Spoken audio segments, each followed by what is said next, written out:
Kolluru వెలుమలలో best flat కోసం చూస్తున్నారా? రాధే స్కైనే ఎంచుకోండి.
గౌరవ ముఖ్యమంత్రి చంద్రబాబు నాయుడు గారికి,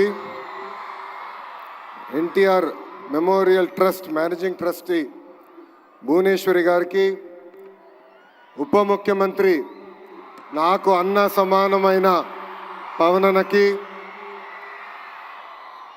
మీ అందరి బాలయ్య, నా ఒక్కడే ముద్దల మావయ్య బాలయ్య బాబు గారికి,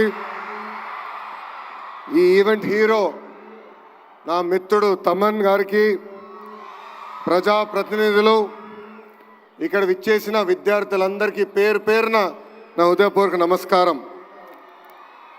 తలసీమియా బాధితుల సాయం కోసం చేపట్టిన ఈ కార్యక్రమానికి అనేక మంది దాతలు రూపాయి నుంచి లక్షల్లో సహాయం చేసినందుకు మీ అందరికీ మేము రుణపడి ఉంటాం. ఎన్టీఆర్ ట్రస్ట్ అంటే చిరునవ్వు, ఎన్టీఆర్ ట్రస్ట్ అంటే ఒక భరోసా, ఎన్టీఆర్ ట్రస్ట్ అంటే ఒక నమ్మకం. విశ్వవిఖ్యాత నట సార్వభౌమ స్వర్గీయ శ్రీ నందమూరి తారక రామారావు గారి స్ఫూర్తితో, చంద్రబాబు నాయుడు గారి ఆలోచనతో, భువనేశ్వరి గారి ఆచరణతో ఈరోజు ఎన్టీఆర్ ట్రస్ట్ నడుస్తుంది. 1995లో ఒక అడుగుతో మొదలైన ఎన్టీఆర్ ట్రస్ట్ అహర్నిశలు తెలుగు ప్రజలు ఎక్కడున్నా వాళ్ళకి అండగా నిలబడింది. విద్య, వైద్యం, స్వయం ఉపాధి, అదేవిధంగా ప్రకృతి వైపరీత్యాలు వచ్చినప్పుడు తెలుగు ప్రజలకి అండగా నిలబడింది ఎన్టీఆర్ ట్రస్ట్. స్త్రీ శక్తి పేరుతో వేలాది మహిళలు కూడా స్వయం ఉపాధి అందిస్తుంది ఈ ఎన్టీఆర్ ట్రస్ట్. ఇక్కడున్న మీ అందరు తెలుసు, 226 రోజులు 3132 కిలోమీటర్లు నేను పాదయాత్ర చేశా.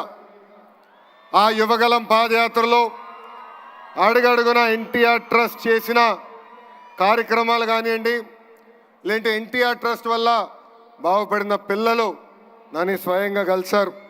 దాంట్లో మీకు కొన్ని ఉదాహరణలు నేను ఇవ్వాలి.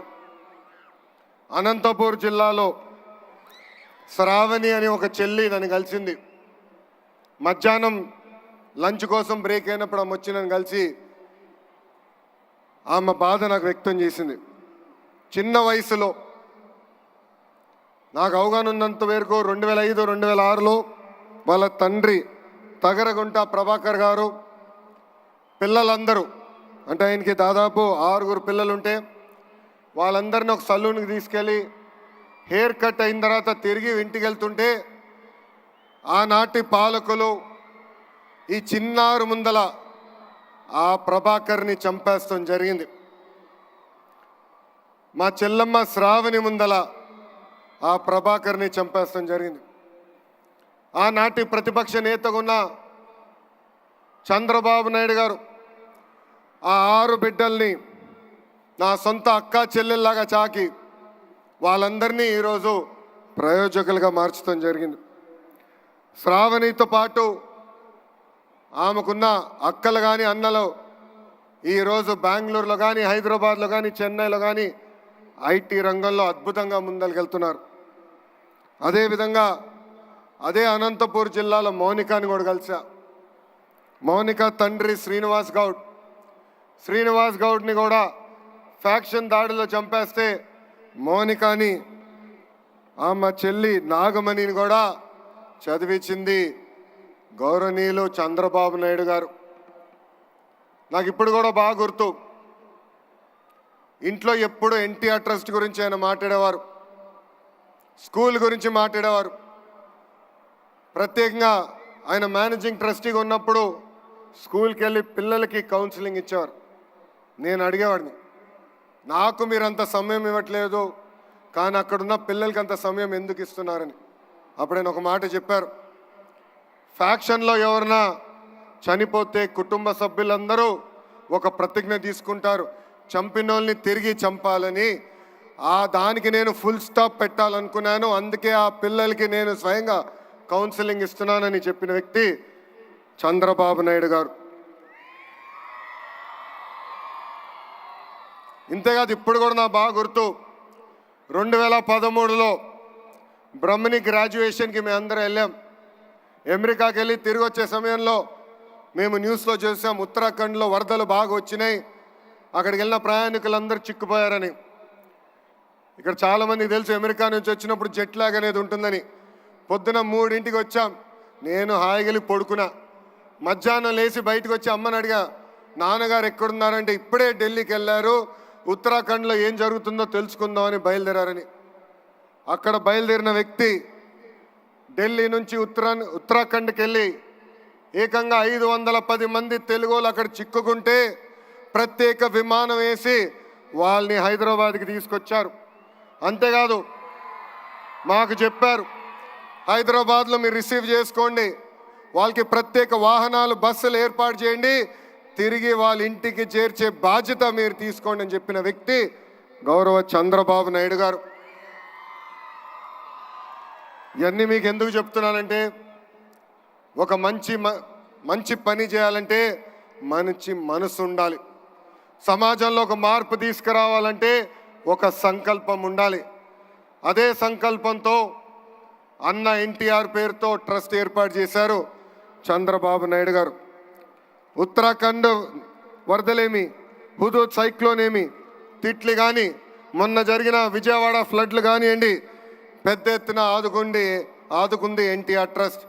అంతేకాదు కోవిడ్ అప్పుడు అన్నమయ్య డ్యామ్ గేట్లు కొట్టుకుపోతే ఆనాటి ప్రభుత్వం స్పందించబోయినా 48 కుటుంబాలకి ఆర్థిక సహాయం చేసి అండగా నిలబడింది ఎన్టీఆర్ ట్రస్ట్.